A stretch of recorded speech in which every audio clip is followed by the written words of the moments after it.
Welcome back. সকলকে আবারও স্বাগত জানাই বং টেলিস্কোপের 34 নাম্বার এপিসোডের দ্বিতীয় পর্বে।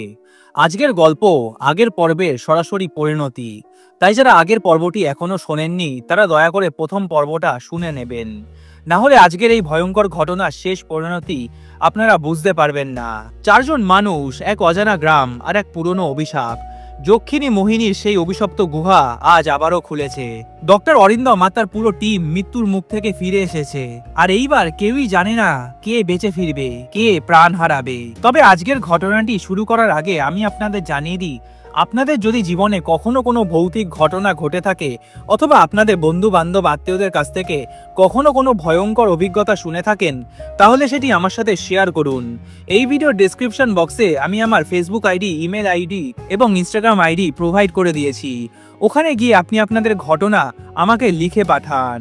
হয়তো পরের এপিসোডে আমি আপনাদের ঘটনাই শেয়ার করব। ফিরে আসা যাক আজকের ঘটনায়। হেডফোনটা পরে নিন, আলোটা নিভিয়ে দিন। শুরু হচ্ছে আজকের এপিসোড, যক্ষিণীর মোহমুদ্রা। গল্প রচনা, সংলাপ ও কণ্ঠে সুপ্রিয় পাল। গাঙ্গার পাহাড়ের চূড়ায় সূর্য উঠেছে, কিন্তু জঙ্গলের ভেতরে এখনো রাতের মতো অন্ধকার। গতকালের রাতটা ছিল অবিশ্বাস্য এবং ভয়ানক। বৃষ্টিটা থেমে গেছে, কিন্তু বাতাসে এখনো ভেসে আসছে ধোঁয়া আর পোড়া ধূপের গন্ধ। তাঁবুর বাইরে গাছের পাতার ফাঁকে সূর্যের আলো পড়েছে। আলোটা যেন ফ্যাকাশে, মৃত্যুর মতো।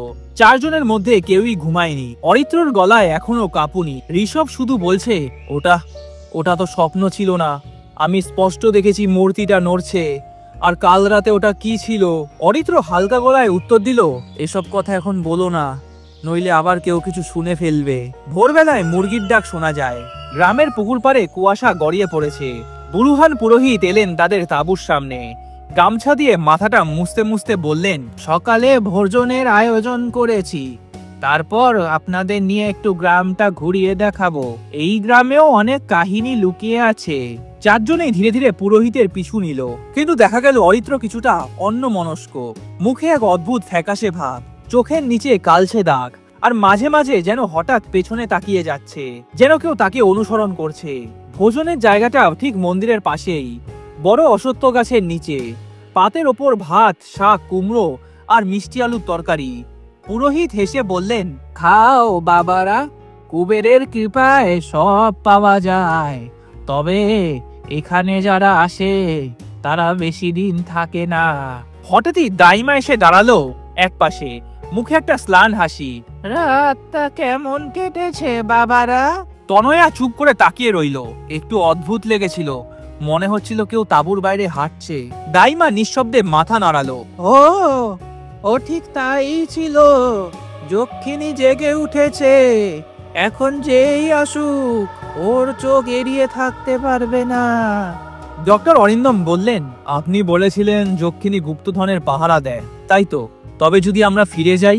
দাইমা বলল, তোমরা তো এসেছিলে আমাদের গ্রামের পুজো দেখতে, সবই তো দেখলে, তোমরা এবার ফিরে যেতেই পারো। তবে যাওয়ার আগে কিন্তু আমার সাথে দেখা করে যেও। তারপর দাইমা এক দৃষ্টিতে অরিত্রর দিকে তাকালো। সর্বনাশ, কাল রাত থেকে ওর গায়ে এক অচেনা ছায়া দেখছি। ওকে নিয়ে সাবধানে থাকো বাবারা, মতি গতি ভালো ঠেকছে না। অরিত্র অবাক হয়ে বলল, আমি আবার কি করলাম? দাইমা ধীরে ধীরে কাছে এসে বলল, কাল রাতে তোমার নাম ধরে কেউ ডেকেছিল শুনেছিলাম। সবার বুকটা হিম হয়ে গেল। অরিত্র হেসে বলার চেষ্টা করলো, কি যে বলেন আপনি, কে ডাকবে আমায় আবার? দাইমা আর কিছু বলল না, শুধু দূরে বিড়বিড় করে তাকিয়ে বলল, যার ছায়া ডাকে সে রক্তেই খেলে। ডক্টর অরিন্দম হেসে অরিত্রকে বলল, দেখলে তো সবাই কিরকম ভয় পেয়ে গেলে? এসব আদিবাসী বুড়ির কথায় সবাই কেমন ভয় পেয়ে রইলে, এসব ভাওতাবাজি।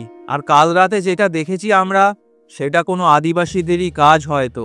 ভোজনের পর বুরুহান পুরোহিত তাদের নিয়ে গেলেন গ্রামের শেষ প্রান্তে, যেখানে জঙ্গল ঘন হয়ে গেছে। সেখানে এক পুরনো ভাঙা শিব মন্দির, পাথরের দেওয়ালে অদ্ভুত কিছু চিহ্ন, পুরনো ব্রাহ্মী লিপির মতো কিছু খোদাই করা। তনয়া এগিয়ে গিয়ে ছবি তুলতে লাগলে। অরিত্র তখন একদম চুপচাপ। হঠাৎই সে থেমে বলল, তুমি কি দেখলে তনয়া? ঋষভ দূর থেকে বলল, ওই কি দেখবো আবার? অরিত্র চোখটা স্থির, দূরে গাছের দিকে। ওখানে ওখানে কেউ দাঁড়িয়ে আছে, সোনালি শাড়ি পরা, চুল কাঁধ ছুঁয়ে মাটিতে নেমে গেছে। তাকাও তোমরা, ওখানে দাঁড়িয়ে আছে। সবাই তাকিয়ে দেখলো, কিছুই নেই, শুধু একটা শুকনো পাতা উড়ে এলো তাদের পায়ের সামনে। বুরুহান পুরোহিত কাঁপা কাঁপা কণ্ঠে বললেন, ওকে আর এখানে রেখো না বাবারা, ওর গায়ে মোহিনী মায়ের ছায়া লেগেছে। তোমরা আর এখানে থেকো না, তোমরা ফিরে যাও। কাল রাতে যা ঘটেছিল তা কিন্তু কোনো স্বাভাবিক ব্যাপার না। সন্ধ্যাটা নেমেছে, বাতাসটা ঠান্ডা, আকাশে কালো মেঘ, দূরে ঝিঝি পোকার ডাক যেন ক্রমে মিলিয়ে যাচ্ছে। অরিত্র তবু বাইরে বসে একা, মুখে ফ্যাকাশে ভাব। হঠাৎ সে শুনল কেউ খুব মৃদু গলায় তাকে ডাকছে, অরিত্র, অরিত্র। অরিত্র উঠে দাঁড়ালো, চারিদিকে কেউ নেই, তবুও আবার সেই ডাক, তবে এবার একটু কাছে।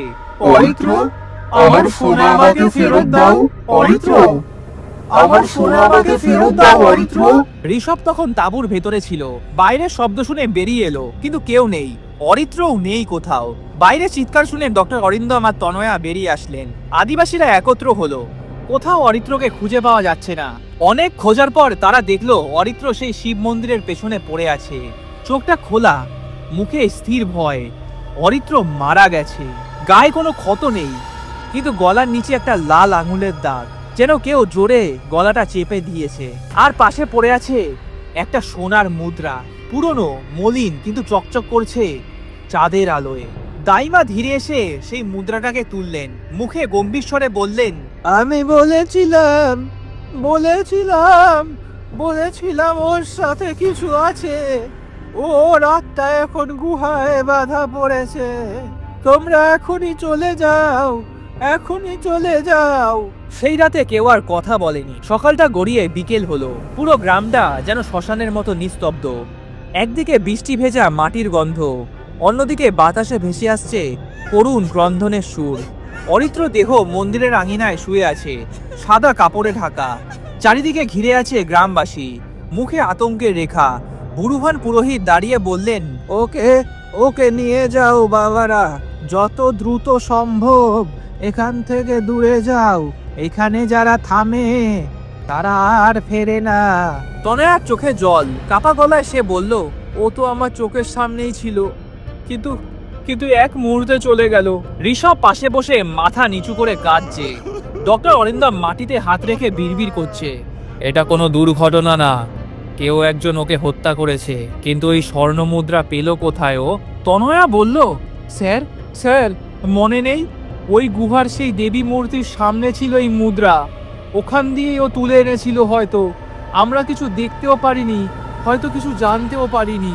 ডক্টর অরিন্দমের মুখ পাথরের মতো কঠিন হয়ে গেল, চোখটা লাল, গলায় ঘন গর্জন।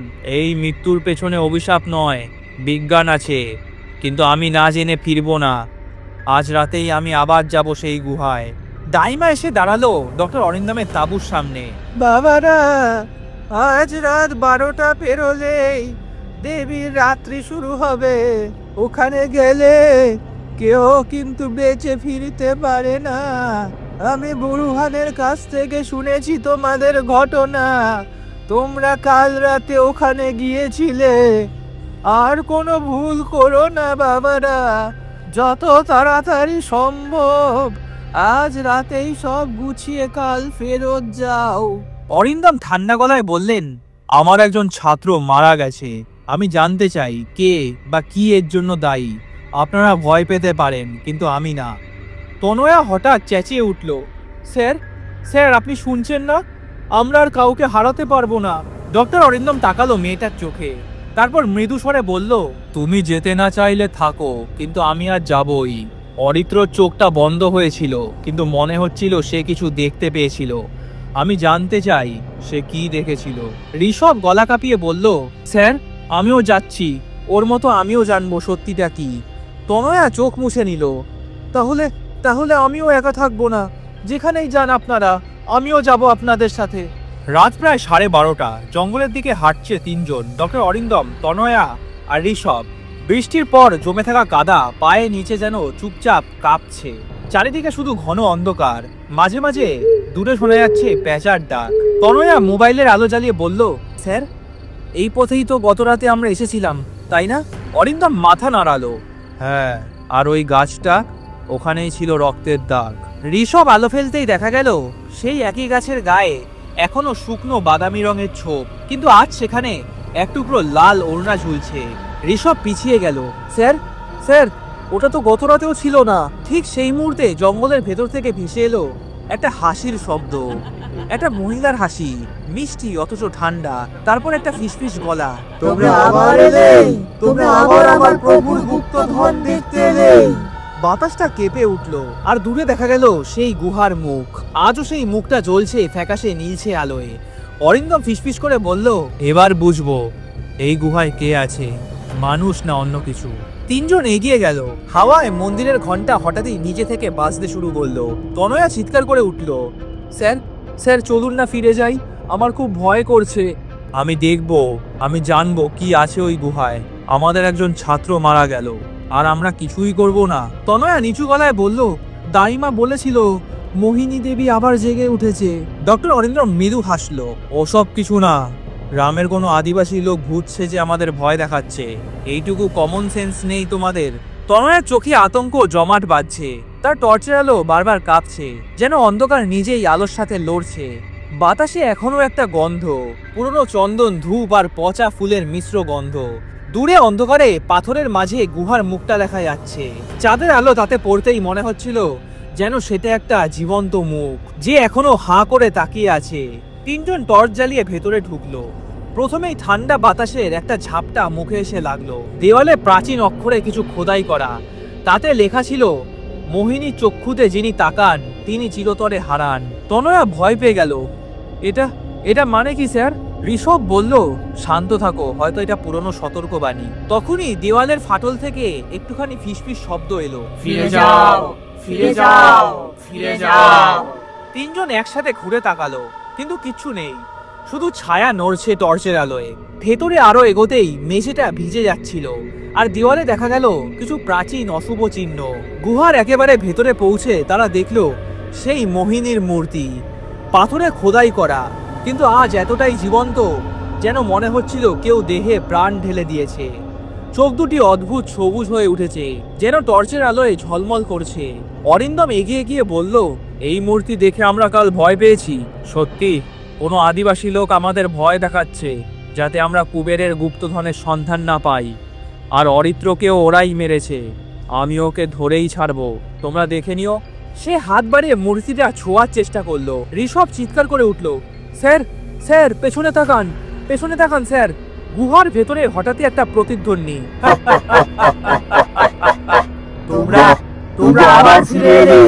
মুহূর্তেই গুহাটা কেঁপে উঠলো, পাথরগুলো পড়তে লাগলো, আর মূর্তির চোখ জ্বলে উঠলো সবুজ আলোয়। তনয়া মোবাইলের আলো ফেলে দেখলো মূর্তির গলায় হাড়ের মালা, কপালে ত্রিভুজ খোদাই, আর বুকের মাঝে লালচে পাথরটা ক্রমশ গরম হয়ে উঠেছে। হঠাৎই ডক্টর অরিন্দম এগিয়ে গিয়ে মাটিতে হাত রাখতেই একটা কম্পন হয়ে উঠলো। ডক্টর অরিন্দম চেঁচিয়ে উঠলো, পিছিয়ে যাও, পিছিয়ে যাও সবাই, কেউ ছবে না, কেউ ছবে না, মনে হয় ভূমিকম্প হচ্ছে। কিন্তু ঠিক তখনই মাটিতে একটা ফাটল ধরেছে। সেই ফাটল ধীরে ধীরে চওড়া হয়ে মাটিকে দুভাগ করে ফেললো। একটা ভয়ঙ্কর শব্দে মাটিটা ফেটে গেল, আর তিনজন একসঙ্গে নিচের গভীর অন্ধকারে পড়ে গেল। তাদের জ্ঞান ফিরল কিছুক্ষণ পর। চোখ খুলতেই দেখলো চারপাশটা ধোঁয়ায় ঘেরা, ভূমিতে ঝলমলে পাথর ছড়িয়ে আছে, মণিমুক্ত রত্ন, স্বর্ণ মুদ্রা, প্রাচীন রূপোর থালা, আর মাঝে একটা বিশাল পাথরের সিন্দুক। তনয়া হাঁটু গেড়ে বসে ফিসফিস করলো, স্যার, স্যার, স্যার, এটাই কি সেই কুবেরের গুপ্তধন? এটাই কি তাহলে? ডক্টর অরিন্দম স্তব্ধ হয়ে গেল। এটাই, কিন্তু এতদিন ধরে কেউ এটাকে খুঁজে পায়নি কেন?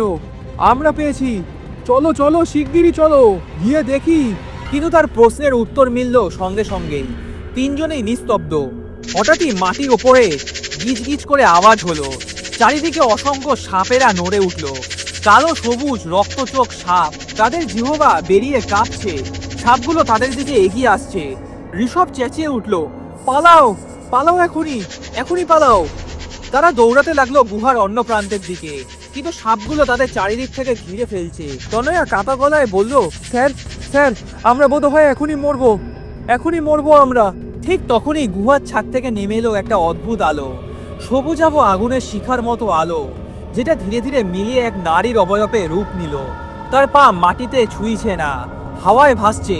তার ত্বকটা সবুজাভ, যেন পান্নার মতো জ্বলছে, আর তার চোখ দুটো জল জল করছে আগুনের মতো। দেখলেই মনে হচ্ছে ওর দৃষ্টির ভেতরে কোনো মানুষ টিকে থাকতে পারবে না। চুলগুলো লম্বা, ছাকরা, যেন জীবন্ত, মাঝে মাঝে নড়ে উঠছে। চুলের ভেতর থেকে বেরিয়ে আসছে ছোট ছোট সাপ। তার গলায় শুকনো হাড়ের মালা, তার কোমরে একটা রূপালী ঘণ্টা বাঁধা, যা নিজে থেকেই বাজছে মৃদু সুরে। সে যখন নড়ছে, গায়ে লেগে থাকা অলংকারগুলো টুকটুক করে বেজে উঠছে, যেন মৃত আত্মাদের ঘণ্টা ধরে। মুখে একটা শীতল অথচ ভয়ঙ্কর হাসি। হঠাৎই তার চোখ রক্তলাল হয়ে উঠল। একটা হাত এগিয়ে গেল ডক্টর অরিন্দমের দিকে। সে অরিন্দমের গলাটা চেপে ধরলো আর মাটিতে ছুঁড়ে ফেললো তাকে। অরিন্দম পাথরে পড়ে তার মাথায় আঘাত পেল, রক্ত বেরিয়ে এলো। সে শেষবার তাকিয়ে দেখলো মোহিনী যক্ষী চোখের ভেতরে যেন অসংখ্য আত্মা চিৎকার করছে। তনয়া চিৎকার করে উঠল, না না না স্যার, স্যার, না না। ঋষভ তার হাত ধরে বলল, এখনই আমাদের এখান থেকে বেরোতে হবে, আর দেরি করো না, চলো, নাহলে আমরাও মারা যাব। ঋষভ তনয়াকে টেনে দৌড়াতে লাগলো। গুহার দেওয়ালে আগুনের মতো আলোক রেখা তৈরি হচ্ছে। ঋষভ পেছনে তাকাতেই দেখলো মোহিনী অরিন্দমের দেহ টেনে নিয়ে যাচ্ছে। তার মুখে সেই অদ্ভুত হাসি, কেউ আমার রাজ্য থেকে জীবিত ফিরবে না, সবাই মরবে, সবাইকে আমি মেরে ফেলবো, কেউ আমার গুপ্তধন ছিনিয়ে নিতে পারবে না। ঋষভ আর তনয়া পাগলের মতো দৌড়াচ্ছে, গুহার ফাটল দিয়ে বেরিয়ে আসার চেষ্টা করছে। কিন্তু ঠিক সেই মুহূর্তে ঋষভ থেমে গেল। সে চিৎকার করে বলল, তুমি আগে যাও, আমি তোমার পেছনে গেছি। না না না না, আমি তোমাকে একা ফেলে যাব না। তারা চিৎকার করে ডক্টর অরিন্দমের নাম ধরে ডাকলো, স্যার কোথায় আপনি? আমরা বেরিয়ে এসেছি স্যার।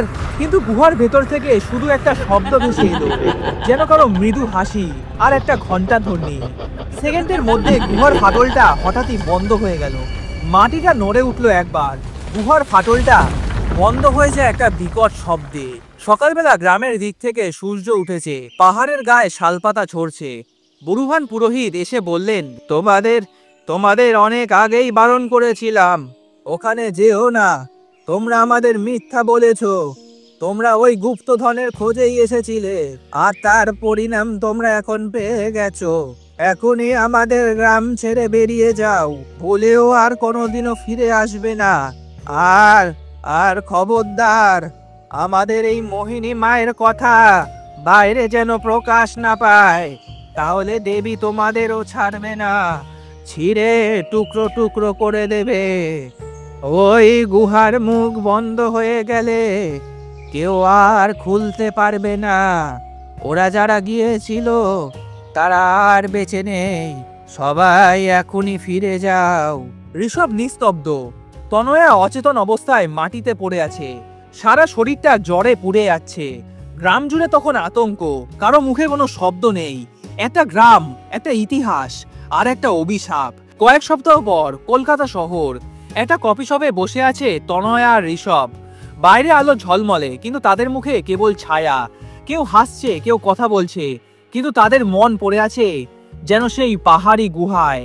ঠিক তখনই ঋষভ ধীরে ধীরে টেবিলের ওপর রাখলো দুটি স্বর্ণমোহর, চকচকে কিন্তু ঠান্ডা, তাতে হালকা নীল আভা বেরোচ্ছে। তনয়া চমকে উঠল, এগুলো এগুলো কি? ঋষভ বলল, আমরা যখন পালাচ্ছিলাম অরিন্দম স্যার আমার পকেটে কিছু ঢুকিয়ে দিল, আমি বুঝতে পারিনি, এখন বুঝি। সে চাইছিল হয়তো এটা বাইরে থাকুক, আর আমরা যেটা দেখেছি সেটা কোনো কল্পনা নয়, এগুলোই তার প্রমাণ। তনয়া চোখে জল নিয়ে বলল, তাহলে তাহলে স্যার? ঋষভ তার দিকে তাকিয়ে বলল, স্যার হয়তো ওখানেই রয়ে গেছে, হয়তো এখন সে ওই গুহারই অংশ। দুজনেই চুপচাপ। বাইরে ট্রাফিকের শব্দ, কফির কাপে ধোঁয়া উঠছে, আর তাদের টেবিলের ওপর রাখা দুটো মোহর। দুজনেই স্থির। বাইরে শহর চলতে থাকে, কিন্তু তাদের ভেতরে চলতে থাকে সেই রাতের প্রতিধ্বনি। অভিশপ্ত ধন কখনো হারায় না, সে কেবল নতুন রক্ষক খোঁজে। আপনারা শুনছিলেন বং টেলিস্কোপের ভয় এবং রহস্যে ভরা অডিও গল্প যক্ষিণীর মোহমুদ্রা। এই গল্পের প্রতিটি মুহূর্তে লুকিয়ে আছে এক গুপ্ত অভিশাপ। আর সেই অভিশাপ সত্যিই কি শেষ হলো, নাকি এখনো কোথাও অন্ধকারে সেই যক্ষিণী মোহিনী তার গুপ্তধন পাহারা দিয়ে যাচ্ছে? যদি আজকের গল্পটা আপনাদের ভালো লেগে থাকে তাহলে অবশ্যই একটা লাইক দিন, কমেন্ট করে জানান আপনাদের মতামত।